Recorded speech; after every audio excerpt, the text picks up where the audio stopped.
51, sorry 0 के बाद 15 है बेटा, 51 नहीं है। 0, 15, 28, 40, 51 एंड 61, ये आपको TU गिवन है, टोटल यूटिलिटी। तो जो यूनिट है वो 0 से 5 तक गिवन है, 0, 1, 2, 3, 4, 5, और टोटल यूटिलिटी 0, 15, 28, 40, 51 और 61 है। अब आपको इसमें से MU फाइंड आउट करना है। जल्दी से MU निकाल के मुझे बताइए कि कितना आएगा।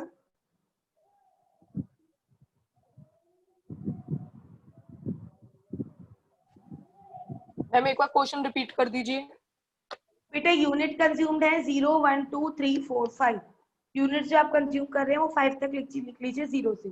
0, 1, okay ma'am. 2, 3, 4, 5 and total utility is given as 0, 15, 15, 15, okay ma'am. 28, okay ma'am. 40, yes ma'am. 40, 40, 51 okay ma'am. And 61। Okay ma'am. जल्दी से मार्जिनल यूटिलिटी निकालिए, और आप इसका मुझे कर्व भी बना के दिखाएंगे दोनों का, TU और MU की। TU की MU की शेप बना के दिखाइए जल्दी से। The shape of TU and MU, proper graphical presentation चाहिए मुझे इस क्वेश्चन की। मैम ये देख लीजिए मैम, मैंने वो तो बना दिया। दिखाओ मयंक, आपने बनाया है? Yes ma'am. Ma'am I have done. 1 by 1 please. पहले मयंक का चेक कर लेते हैं। 15 बेटा, फर्स्ट वन 0 रहेगा, सेकंड वाला 15 आएगा। जहाँ 0 है वहां तो 0 ही रहेगा, लाइन लगा दिया मैंने, ऊपर की सेकंड लाइन और की तरह सेकंड है। वाले में 15 हो जाएगा। हाँ, सेकंड वाला 15 हो जाएगा। ठीक है, और लाइन 15, मैम मार्जिनल यूटिलिटी निकाल ली। हाँ 15, 13, 12, 11, 10। परफेक्ट, ठीक है बेटा। मयंक मैम आपका इसका ठीक है, बाकी सब भी चेक कर लीजिए। 15, 13, 12, 11, 10, ठीक है बेटा, परफेक्ट। यस मैम आ गई मार्जिनल अब यूटिलिटी इसका, तो। हाँ अब इसका कर्व बनाइए। एक जैसे जस्ट इसके पीछे हमने एक कर्व बनाया था ना, जिसमें टोटल यूटिलिटी कर्व और मार्जिनल यूटिलिटी कर्व था, दोनों बनाकर मुझे दिखाइए कि कैसे बन रहा है okay ma'am. Total utility and marginal utility curve.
बना किसी का? शो मी फास्ट।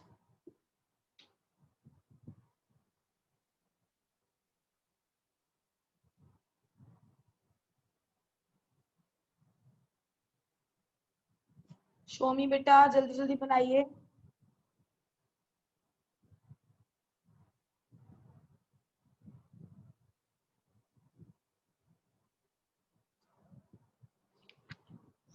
मेरा देख लीजिए। हाँ बेटा, शो। मैम मुझे बेटा सही नहीं ये लग रहा कौन सा कर्व है? ये TU है, MU है, क्या है? है। मैम MU कर रहे हैं। वो दोनों बनाते हैं ना कॉम्बिनेशन पे, गलत है। आप लोगों को नहीं आ रहा तो मैं बना के दिखाती हूँ। मैम मेरे को भी नहीं आ रहा है। नहीं आ रहा, चलो मैं बनाती हूँ। गिव मी अ सेकंड, मैं एक कॉपी ले लूँ।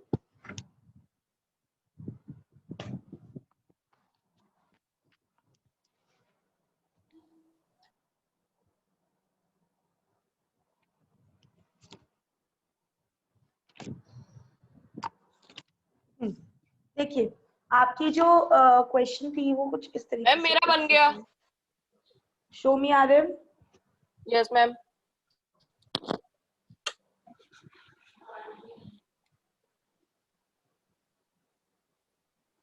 कुछ कुछ ठीक लग रहा है तुम्हारा, कुछ कुछ नहीं प्रॉपर ठीक है। टीयू की शेप ठीक आ रही है, एमयू की ठीक आ रही है। अब आपने ये दोनों एक ही ग्राफ में शो किए, आप चाहो तो ये दोनों अलग अलग ग्राफ में भी शो कर सकते हो, उससे पॉइंट ऑफ सैटिटी इजीली मिलने के चांसेस होते हैं। हालांकि इस क्वेश्चन में तो पॉइंट ऑफ सैटिटी है ही नहीं, लेकिन ठीक बनाया है आपने, परफेक्ट।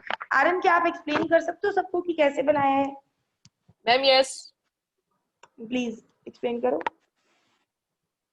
ये स्टूडेंट्स जिनको नहीं बनाना है आर्यन का देखो, अगर नहीं आता है तो फिर मैं एक्सप्लेन करती हूँ बेटा। ये आर्यन एक्सप्लेन। जब हमें कंजप्शन यूटिलिटी 1 दिया हुआ था तो हमारा टीयू 15 था, तो हमने 1 से 15 तक डॉट बनाया। उसके बाद हमारा मार्जिनल यूटिलिटी वो भी 15 था, तो हमने वो भी 15 तक एकदम कांस्टेंट रहा दोनों का। उसके बाद हमारा कंजप्शन यूटिलिटी 2 था, तो हमारा 2 पॉइंट से हमने टीयू बनाया 28 और एमयू पे 13 पे किया। एग्जैक्टली। देन 3 से टोटल यूटिलिटी 40, देन एमयू से 12, देन 4 से 51 total utility and MU is 11 and consumption 5 से total utility 61 and marginal utility 10। तो फिर हम सब उनको ज्वाइन कर देंगे तो हमारा पूरा कर्व बन जाएगा। जो ऊपर जाएगा उसे टोटल यूटिलिटी और जो नीचे जा रहा है उसे हम मार्जिनल यूटिलिटी कहते हैं। परफेक्ट।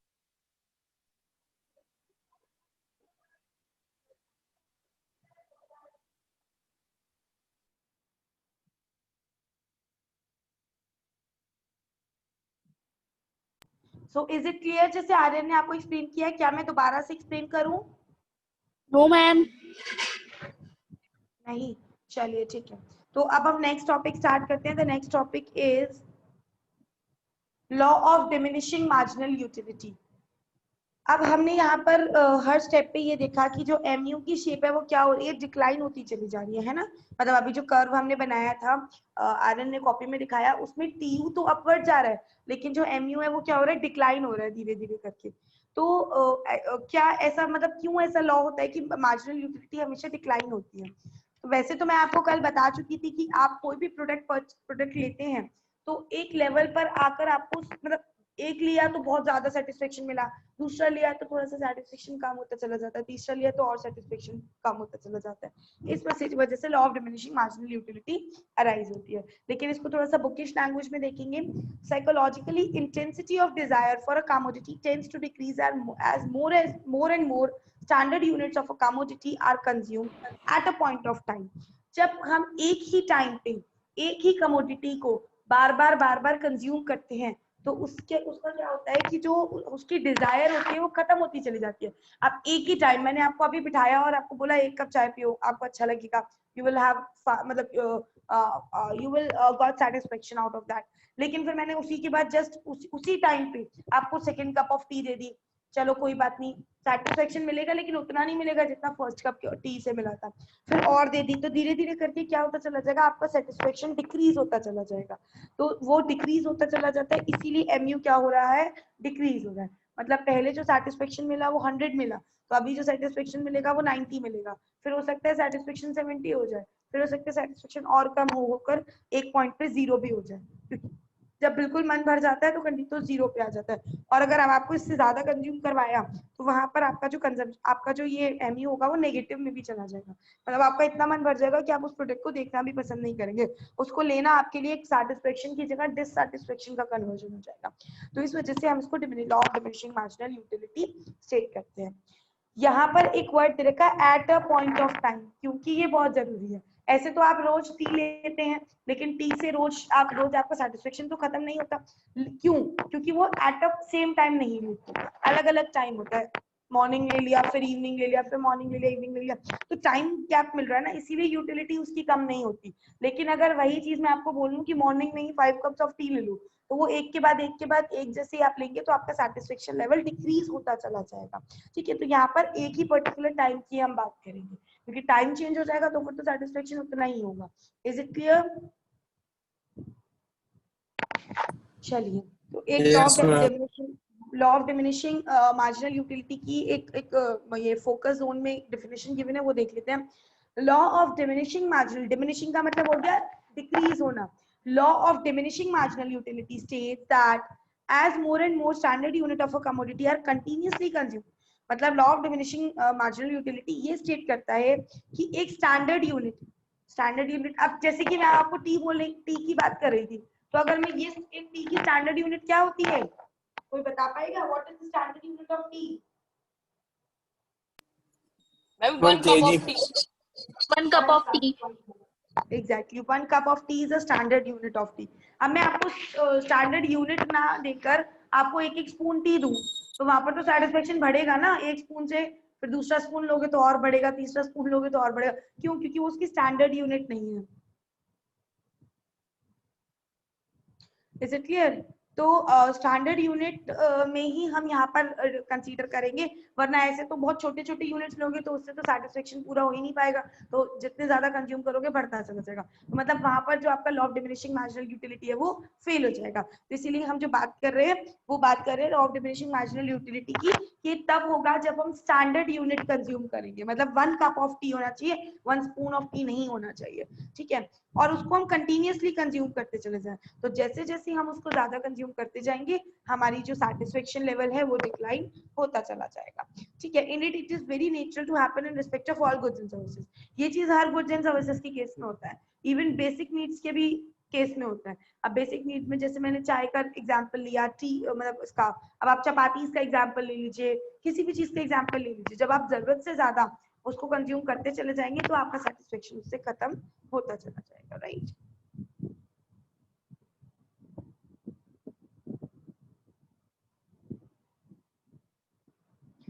सो टू बेसिक assumption, अब मतलब यहाँ पर law of diminishing marginal utility 2 assumptions पे काम करता है, क्योंकि देखो कभी भी कोई लॉ होगा तो वो हर कंडीशन में मतलब हर कंडीशन में सेम नहीं होगा, वो हर कंडीशन में सेम तब होता है जब हम कुछ अज्यूम करके चलते हैं। तो law of diminishing marginal utility तब पूरी तरीके से वैलिड होगा जब ये 2 assumptions लेके चलेंगे। पहला, स्टैंडर्ड टाइम होना चाहिए, वो स्टैंडर्ड क्वांटिटी होनी चाहिए, स्टैंडर्ड यूनिट होनी चाहिए। जैसे हमने बात करी अभी कि अगर मैं स्पून की बात करूंगी तो law of diminishing marginal utility work नहीं करेगा।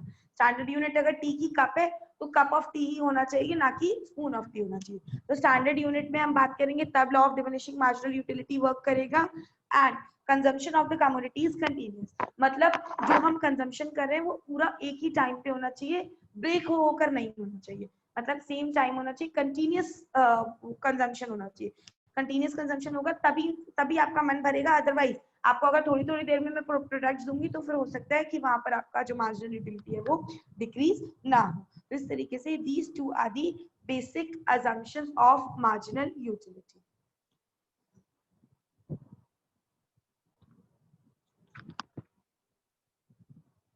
अब अगर क्वेश्चन आता है can marginal utility can ever be negative, illustrate your answer with a table and diagram. Explain कर दोगे क्या मार्जिनल यूटिलिटी नेगेटिव हो सकती है? हो सकती है इशिता, कैसे हो सकती है बताओ? Any of you please. Yes Ekansh. Ma'am तब होगी जब हमारा सेटिस्फेक्शन डिससेटिस्फेक्शन में चेंज हो जाएगा। एग्जैक्टली, मतलब जब when we are done with the consumption और उसके बाद जब हमें और प्रोडक्ट दिया जाएगा और उसकी वजह से हमें डिससैटिस्फैक्शन होने लग जाएगा, उसको हम मतलब उसको हम उस कंडीशन में एनयू नेगेटिव हो सकता है। यस बेटा। मैम मेरे पास जो फोटो है मैम वो उसमें मैम बस ये गायत्री का आईडी कार्ड की मैम स्ट्रिप्स आ रही हैं। अच्छा, गायत्री का फोटो को यूनिफॉर्म का फोटो कैसे? मैम यस, बस उसमें स्ट्रिप्स आ रही हैं। आई कार्ड नहीं चमक रहा है, मेरे को खाली रिवील हाँ वही तो बोल रहा हूँ। एक काम करना आर्यन, अभी आप थर्सडे को ले आना वो वाले फोटोग्राफ्स, ठीक है? चल जाएंगे तो वेल एंड गुड, नहीं चलते हैं तो फिर हम क्लिक करवा लेंगे जैसा भी होगा, ठीक है? Okay okay ma'am. Yes students, now the next topic is concept of consumer equilibrium. Students, equilibrium यहाँ पर एक नया वर्ड ऐड हुआ है ना, क्या कोई मुझे बता पाएगा कि equilibrium का मतलब क्या होता है? Yes Ekansh. Ma'am maximum satisfaction point. Exactly, मतलब हम इक्विलिब्रियम पे तब आते हैं जब हमें सबसे ज्यादा सेटिस्फेक्शन मिलता है और इससे ज्यादा सेटिस्फेक्शन हमें नहीं मिल सकता। उस पर्टिकुलर पॉइंट को हम इक्विलिब्रियम बोलते हैं। अब देखो, आप जो अभी यहाँ इक्विलिब्रियम पढ़ रहे हो, ये कंज्यूमर इक्विलिब्रियम है। इसके बाद आप पढ़ेंगे प्रोड्यूसर इक्विलिब्रियम आगे के चैप्टर्स में, और उसके बाद आप आगे पढ़ेंगे मार्केट इक्विलिब्रियम। मतलब सेटिस्फेक्शन हम इकोनॉमिक्स में तीनों के लेवल पे बात करेंगे। कंज्यूमर को कब सबसे ज्यादा सेटिस्फेक्शन मिलता है? जब उसको सबसे बेटर कमोडिटी मिल जाती है, ठीक है, मतलब जब उसको ऐसा लगता है कि जो उसने पैसे खर्च किए, जो उसने एक्सपेंडिचर किया, वो बिल्कुल वर्दी है, उसमें उसका बिल्कुल भी वेस्टेज नहीं हुआ, जितना उसने दिया उसके अकॉर्डिंग उसको सर्विसेज या गुड्स मिल गए, तब उसको सबसे ज्यादा सेटिस्फेक्शन होता है। एक प्रोड्यूसर को कब सबसे ज्यादा सेटिस्फेक्शन होगा? जब उसको ये लगेगा कि उसने सबसे ज्यादा प्रॉफिट अर्न कर लिया है, इससे ज्यादा प्रॉफिट वो अर्न नहीं कर सकता। और एक मार्केट को कब इक्विलिब्रियम मिलता है? जब ये कंडीशन में आगे जब आपको डिमांड और सप्लाई बताऊंगी तब बताऊंगी कि कैसे मिलता है, ठीक है, क्योंकि अभी आप इसको प्रॉपर्ली समझ नहीं पाओगे। तो अभी जो हमारे सिलेबस का पार्ट है दैट इज कंज्यूमर इक्विलिब्रियम। तो basically consumer equilibrium refers to a situation wherein a consumer get maximum satisfaction out of his given income and he has no tendency to make any change in his existing expenditure. Basically consumer equilibrium वो condition होती है, वो situation होती है जब consumer सबसे ज्यादा satisfied होता है, उसको मैक्सिमम सेटिस्फेक्शन होता है, क्योंकि उसे पता है कि उसकी इनकम को वो जिस तरीके से स्पेंड कर रहा है वो सबसे बेनिफिशियल वे है, और वो उसके अंदर कोई भी चेंजेस नहीं करना चाहता। हर इंडिविजुअल अपना एक बजट बनाता है, आप सबको पता है। सपोज आपके घर की इनकम अगर 15,000 है, तो आप अपना एक बजट बनाकर चलते हो कि इतना हम इसमें करेंगे, इतना हम इसमें करेंगे, इतना हम इसमें स्पेंड करेंगे। अब आपको ऐसा लगता है कि इसके अंदर मुझे कोई चेंज नहीं करना, ये जो मैं स्पेंड कर रहा हूँ ये बिल्कुल अप्रोप्रिएट एक्सपेंडिचर है, इससे ज्यादा सेटिस्फेक्शन मुझे 15,000 रुपए में नहीं मिल सकता। इनकम तो बढ़ नहीं सकती भाई, इनकम 15,000 है, अब आपको ये देखना है उस 15,000 में आप किस तरीके से मैक्सिमम सेटिस्फेक्शन गेन कर सकते हैं। तो वो पॉइंट जब आपको ऐसा लगता है कि मैं 15,000 को ऐसे स्पेंड कर रहा हूँ कि इससे ज्यादा बेनिफिट मुझे मिल ही नहीं सकता, तो उस पॉइंट को बोला जाता है consumer equilibrium. In other words consumer, yes बेटा। मैम स्टैटिस्टिक में नंबर 5 नहीं आ रहा। रितिका है, शिता है? Who is asking this question? Ritika, मैंने कल क्या बोला था बेटा? मैम एक्चुअली क्या है इसमें ना सिलेबस में लिखा नहीं है। मैंने आपसे कल कुछ पूछा था, मैंने आपको कल ये बोला था कि जब टॉपिक चल रहा होता है उसके मिड में कोई भी ऐसा क्वेश्चन नहीं पूछना है। I will give you the timing after the class कि आपको जो भी पूछना है आप पूछ सकते हो, है ना। बीच में ऐसे ब्रेक करके मुझे ऐसा लगता है कि आप लोगों का इंटरेस्ट सब्जेक्ट्स में कम और इधर उधर वाली बातों में ज्यादा है, ठीक है। आई नो कि ये भी सब्जेक्टिव है स्टैटिस्टिक्स का सिलेबस, लेकिन अभी जो टॉपिक हम पढ़ रहे हैं उसमें कंसंट्रेशन ज्यादा इंपॉर्टेंट है, राइट। आई विल गिव तो यू मैं द मैंने टाइमिंग, समझ करनी तो इस वजह से एक बार कंफर्म करना था। तो बच्चे कंफर्म कर लेना। अभी मैं लास्ट में पूछती हूँ ना कि एनी डाउट स्टूडेंट्स, कुछ पूछना है, हमेशा डेली टाइम देती हूँ ना उसके लिए, उस टाइम पूछा करो इस तरीके के जो भी कुछ। Got it. बीच में अभी मैं एकदम से रीड कर रही हूँ, रीड करते में आपने ब्रेक करके अगर कुछ ऐसा क्वेश्चन पूछोगे तो मेरा भी कंसंट्रेशन खराब होगा और जो बाकी स्टूडेंट्स पढ़ रहे हो तो उनका भी कंसंट्रेशन खराब होता है। Got it. I'll give you the time for this. मैं लास्ट में डिस्कस करूँगी। So basically students, I was telling कि consumer equilibrium का मतलब होता है वो actual behavior जहाँ हमें ऐसा लगता है कि हम ये जो एक्सपेंडिचर कर रहे हैं वो हमारा बेस्ट पॉसिबल एक्सपेंडिचर है और हम इसके अंदर कोई भी चेंज नहीं करना चाहते। We want our expenditure to be remain unchanged. उस कंडीशन को हम कंज्यूमर इक्विलिब्रियम बोलते हैं, ठीक है। अब कंज्यूमर इक्विलिब्रियम के कुछ अजम्पशंस की हम बात करेंगे। फर्स्ट अजम्पशन, जैसे मैंने बताया हर चीज का कुछ अजम्पशन होता है, हम अज्यूम करके चलेंगे तभी हम लॉस को जस्टिफाई कर पाएंगे। तो first assumption is rational consumer. Consumer is assumed to be rational. A rational consumer is one who wants to get maximum satisfaction out of his given income. Rational का मतलब होता है जो लोग अपने बेसिस पर अपने डिसीजंस को कॉन्स्टेंटली ले सकते हैं, those consumers are considered as the rational consumer. मतलब यहाँ पर वो लोग आएंगे, कंज्यूमर इक्विलिब्रियम हमें तब अटेन हो सकता है जब हमें लगता हो कि हम इस गिवन इनकम में मैक्सिमम सेटिस्फेक्शन किस तरीके से अटेन कर सकते हैं। Second, cardinal utility. कौन बताएगा कार्डिनल यूटिलिटी? मैं पहले बता चुकी हूँ what is cardinal and ordinal utility. Ma'am मैं बताऊं? हाँ बेटा बताओ। मैम कार्डिनल यूटिलिटी में मैम नंबर से डिनोट करते हैं मैम, लाइक द 1 2 3 मैम, जैसे 1 कप ऑफ टी ली या 2 कप ऑफ टी ली। एग्जैक्टली तो बेटा यहाँ जो हम कंज्यूमर इक्विलिब्रियम की बात करेंगे वो कार्डिनल यूटिलिटी के टर्म्स में बात करेंगे, ठीक है। थर्ड इंडिपेंडेंट यूटिलिटी, मतलब आपकी जो यूटिलिटी, आपका जो सेटिस्फेक्शन है वो किसी और कमोडिटी पे डिपेंड नहीं होना चाहिए।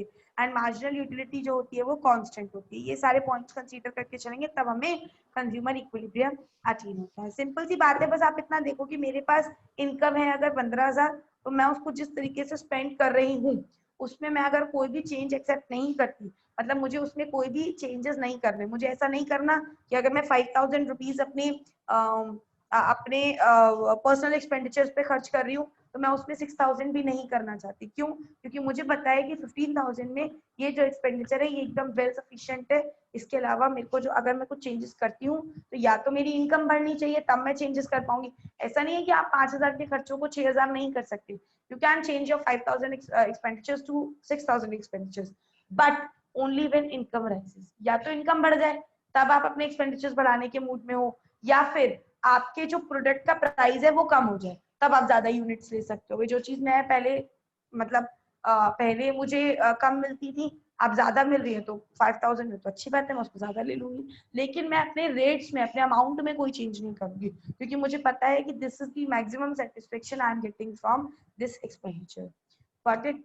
तो ये हमारा कंज्यूमर इक्विलिब्रियम होता है। अब जब हम कंज्यूमर इक्विलिब्रियम पढ़ेंगे स्टूडेंट्स तो उसको दो अलग अलग पार्ट में पढ़ेंगे। पहला होता है consumer equilibrium in case of one commodity, and second condition होती है consumer equilibrium in case of to commodities. One commodity का मतलब है जब हमें सेटिस्फेक्शन वन कमोडिटी, किसने म्यूट किया है?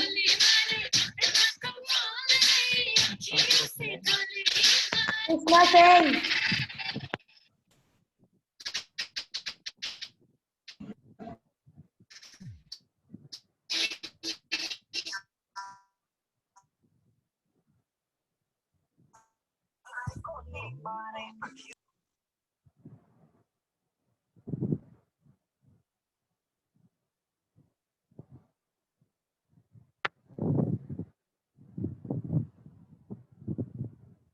बेटा किसके सेक्शन में है ये student Krishna Singh?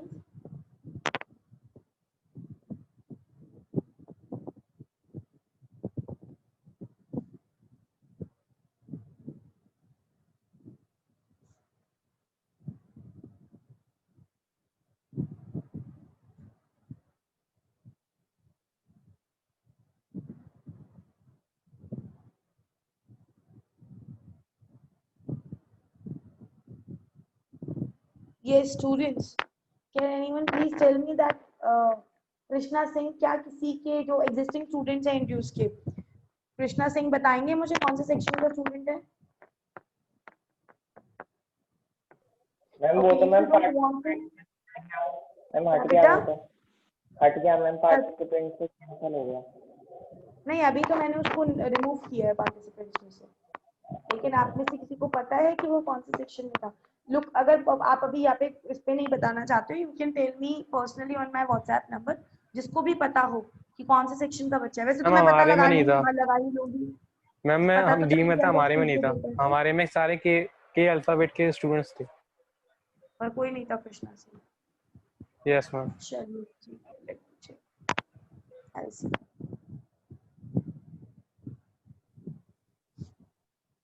Yes, so I was telling कि जो मार्जिनल यूटिलिटी का केस है स्टूडेंट्स वो दो केसेस में हम बात करेंगे।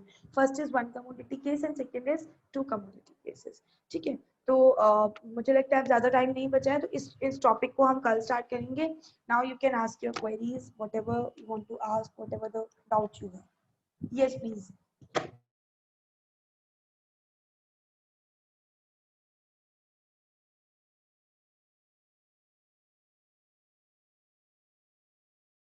चैप्टर नंबर 5 आ रहा है। बेटा स्टैटिस्टिक्स में मैंने आपको चैप्टर का नेम भी लिख के दिया है, उसके आगे क्या लिखा है चैप्टर 5 का, नेम क्या है चैप्टर 5 का बताओगे? स्टेशन है प्रेजेंटेशन ऑफ डेटा। हाँ तो मैम। प्रेजेंटेशन को बेटा हाँ बेटा बोलो। मैम टेबुलर रिप्रेजेंटेशन वाला चैप्टर हाँ टैबुलर रिप्रेजेंटेशन आएगी। आई मैम उसमें तो लिखी नहीं है, लेकिन सिलेबस में आपने खाली 4 चैप्टर्स लिखे हैं, 1 2 4। हाँ तो सिलेबस वाला देख लेना, मेरे पास अभी right now I don't have a book, मुझे एक बार चेक करना पड़ेगा, लेकिन जो सिलेबस में है एग्जैक्टली वही आएगा, उसके पार्ट कुछ नहीं आएगा। मैम आपने मैम फिफ्थ व्हाट्सएप चैप्टर पे इसलिए आ रहा है क्योंकि मैम थर्ड चैप्टर कट है। हाँ मैम लेकिन इसमें आप सिलेबस में लोगों को नहीं मैंने लिखा जो था। पीडीएफ नहीं, जो मैंने भेजा है आपको हैंड रिटन, जो मेरा सिलेबस आया है आपके पास आया है ना, उसमें जो चैप्टर्स लिखे हैं सिर्फ वही चैप्टर आएंगे, उसके अलावा कोई चैप्टर नहीं। Simple. Got it? Yes ma'am. Any other doubt students? कुछ और पूछना हो सब्जेक्ट से रिलेटेड कुछ भी? मैम पेज अच्छा, नंबर मैम कल की टाइमिंग क्या है? कांस्टेंट मैम समझा तो कल दीजिए। स्कूल जाने के लिए यस स्कूल बेटा मैम। स्कूल टाइमिंग नहीं है, आप 9 बजे के बाद कभी भी आ जाइएगा, 9 to 12 Okay, ma'am. मतलब 12 या 12:30 तक लास्ट। Any other doubt? कुछ और पूछना है किसी को? में 4th पॉइंट समझा दीजिए मैम। किसमें बेटा?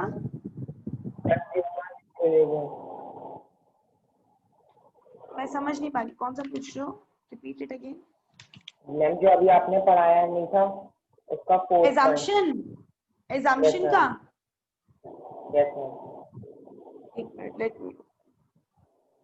Ma'am MU of money is constant.